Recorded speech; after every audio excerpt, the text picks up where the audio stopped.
Good evening, guys. Dr. Bryan Wills coming to you live from Wills Chiropractic. I want you guys to welcome you into another Wednesday night with me. The last 3 or 4 weeks, I've been talking about living the dream. So if you've known me for a long time, or you come into the office, you know that I always say that I'm living the dream. Somebody asks me how I'm doing, and that not only stands for me having a pretty darn good life and enjoying what I do, but also kind of the acronyms of how we live our lives here at Wills Chiropractic and how we try to get our patients to live their lives as well. So just as a refresher, the D stands for diet, which I don't really like. Like I said before, I would rather have nutrition, but obviously you can't spell dream with an N. So nutrition, kind of changing our focus from eating to feeling our body. Then we went to R, which was rest, getting adequate rest, which I talked about being at least 7-8 hours of sleep, and we kind of talked about some of those things. The next one was exercise, so D.R.E.A.M, so exercise, which is absolutely critical. We have to get out and move. We're actually seeing more and more patients that I haven't seen in a few weeks because this quarantine thing, hurting themselves and coming in and being, a little more than what they used to be, okay? Because they're not really exercising, moving around a little bit. So aerobic exercise, weight training, both those are very good. Exercise, again, is the world's greatest antidepressant, anti-anxiety medication in the world, and it's free. You just need to get outside and get moving a little bit. Tonight, we're going to tackle the last 2 letters, which are going to be the A and the M. So the A stands for alignment. So we had diet, rest, exercise, and now alignment. And obviously that's where chiropractic care comes in. Why is alignment so important? Well, in your spine, there are hundreds of muscles that send signals to your brain, giving your brain feedback on what's going on with your body, what's going on with your environment, how things, what the terrain is like. And they send these signals to your brain processes that, and sends signals back down through your spinal cord and out to all the tissues and organs and muscles to help your body function at its optimum. If you have some spinal segments that are not able to move, or subluxated as we call them here in the office, then the muscles there send really distorted signals to your brain. And if you've ever taken a computer programming class, like garbage in equals garbage out. So your brain processes this false information and sends bad information back down, or bad commands back down to the muscles, tissues, and organs, causing problems. So the most time people always think of chiropractic, think of headache, neck pain, back pain, which are just symptoms of what's going on with your spine. So what chiropractors actually take care of are making sure your body's in proper alignment and the motion is proper, so that your brain is getting the signals it needs to get, so it can command the body to do what it's supposed to do. So again, the headaches, the neck pain, back pain, TMJ, all the things that we take care of are just symptoms of a much bigger problem, which is going on with your brain and your spine, and not so much with your head, your neck, or your back, if that makes sense. So alignment is really, really critical. Alignment is also critical because joints need to be lined up properly so they move smoothly and freely and they don't wear out. Obviously hip replacements and knee replacements are kind of spiraling out of control here because the alignment gets off. It's like alignment of a tire. If your car is misaligned a little bit, your tires are going to wear out real quick. Same way with your hip or your knee. If your pelvis misaligned or something misaligned there, you're not walking correctly, you're going to wear those joints out really quick. Okay, so we want to make sure that everything is aligned properly, and that's kind of what we do here at Wills Chiropractic from the chiropractic side of it. The last thing we're going to talk about is mindfulness or meditation.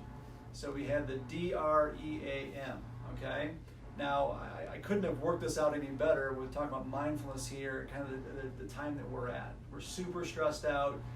Don't turn on the TV or look at any social media because it's just crazy out there, some of the things that are being said and some of the things that are happening right now. So we talked about stress actually 2 months ago, and how we had physical, chemical, emotional stress, and how the emotional stress was kind of the one that really did the most damage and the most prevalent because we just can't turn our brains off. And I think now people are starting to get an understanding of that when they're constantly being bombarded 24 hours a day about the end of the world and that we're all going to die of this virus here. So mindfulness is huge. There's tons of research, tons of articles written on the benefits of meditation, of mindfulness, on heart disease, strokes, those types of things, just by decreasing the stress on your brain and nervous system there. So I know that meditation kind of has a bad connotation for a lot of people. People think about some kind of bald monk in a robe chanting and things like that. But meditation is just really about calming your mind, okay?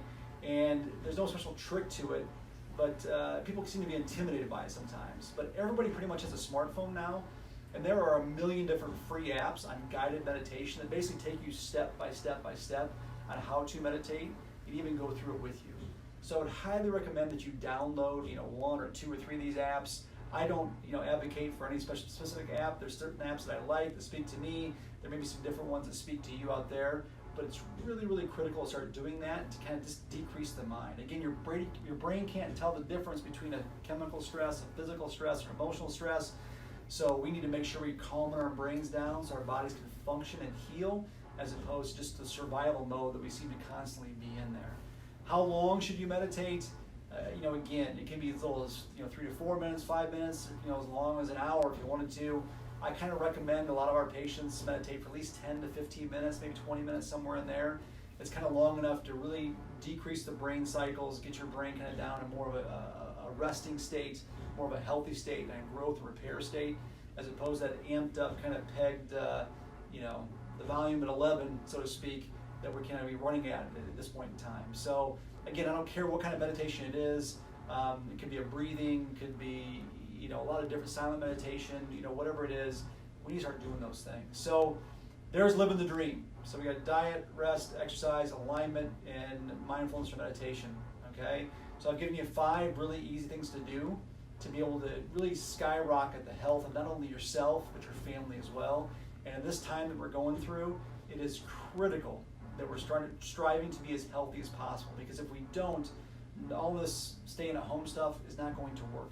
We've got to come out of this thing healthier, happier, this thing off, or fight any disease off, for that matter. So again, you got 30 days. All right, the next 30 days really can't do much. Most of the businesses are closed. You're probably working from home. Let's start working on some of these things together. If you got any questions, any issues you run into with trying to exercise at home, we're more than happy to answer them. Either call the office, email us, put the comments below, ask some questions there. Whether it's about diet, exercise, rest, coming in to get adjusted, the mindfulness, we'll be more than happy to answer those things. But again, we've got 30 days to change our lives, kind of change the conversation from survival mode to, how do we beat this thing? And we've just given you 5 really, really good ways to boost not only your immune system, but just the function of your body in general there. So hopefully you found this helpful. We'll keep rolling these things out as we go along through here. Thank you so much for listening to us, and I will talk to you next Wednesday. And in the meantime, keep living the dream.